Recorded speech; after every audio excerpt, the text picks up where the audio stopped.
कभी ऐसा होता है कि इंसान रात की खामोशी में तन्हा बैठता है, सब सो जाते हैं मगर उसकी आंखों से नींद गायब हो जाती है। दिल अजीब सी घबराहट से भरा होता है। मादी के मनाजर एक एक करके सामने आते हैं, छोड़ी हुई नमाजें, की हुई गलतियां, टूटे हुए वादे, लोगों के दिल दिखाना, हराम काम, फजूल जिंदगी।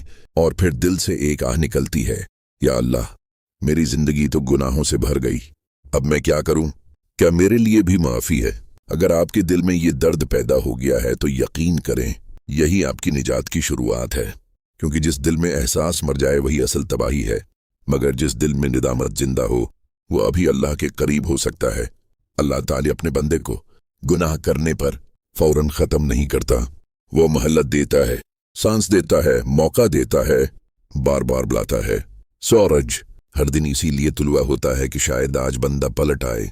सोचें, अगर अल्लाह चाहता तो पहली ही गलती पर सजा दे देता, मगर वो सत्र माओ से ज्यादा मेहरबान है। इंसान सारी दुनिया के सामने रो सकता है मगर असल सुकून तब मिलता है जब वो अपने रब के सामने टूट कर रोए, क्योंकि वहां कोई डांट नहीं, सिर्फ रहमत है, कोई तजलील नहीं, सिर्फ माफी है, कोई धत्कार नहीं, सिर्फ कबूलियत है।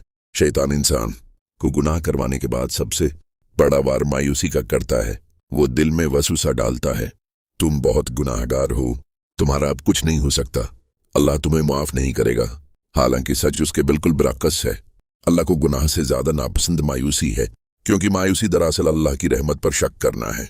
अगर बंदा पहाड़ जितने गुनाह लेकर भी आ जाए और सच्चे दिल से कह दे, या अल्लाह मैं गलत था, मुझे माफ कर दे, तो अल्लाह उसे खाली नहीं लौटाता।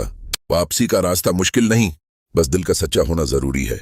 सबसे पहले अपने गुनाहों को तस्लीम करें, बहाने न बनाएं, दूसरों को कसूरवार न ठहराएं, बस मान लें कि गलती मेरी थी। फिर तन्हाई में बैठकर अल्लाह से बात करें, जैसे एक बच्ची अपनी माँ से करता है, अपनी जबान में, अपने अल्फाज में, टूटे हुए जुमलों में, क्योंकि अल्लाह अल्फाज नहीं दिल देखता है। आंसू न भी आए तो कोई बात नहीं, दिल का नर्म होना ही काफी है। फिर आहिस्ता आहिस्ता जिंदगी बदलना शुरू करें। सब कुछ एक दिन में ठीक नहीं होगा, मगर एक नमाज से आगाज करें, एक सच्ची दुआ से आगाज करें, एक गुनाह छोड़ने से आगाज करें। याद रखें, अल्लाह को छोटा कदम भी बहुत पसंद है अगर वो मुस्तकिल हो। अगर आप बार बार गिर जाते हैं तो भी हिम्मत ना हारें, क्योंकि ईमान का मतलब ये नहीं कि इंसान कभी न गिरे, बल्कि ये है कि वो हर बार उठे और वापस आए। अपने माहौल को भी बदलें। बुरी सोहबत, गलत चीजें, वक्त दाया करने वाली आदतें, ये सब इंसान को दोबारा इसी अंधेरे में ले जाती हैं। नेक लोगों के साथ बैठें, अच्छी बातें सुनें, कुरान की तलावत करें, सदका करें, किसी की मदद करें। आप हैरान होंगे कि दिल की सख्ती कैसे पगलने लगती है और सुकून आहिस्ता आहिस्ता वापस आता है। और सबसे अहम बात, मादी को बार बार न कोसें।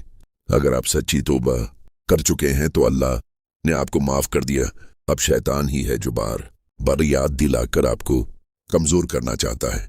अल्लाह के नजदीक तौबा के बाद इंसान ऐसा हो जाता है जैसे उसने गुनाह क्या ही ना हो।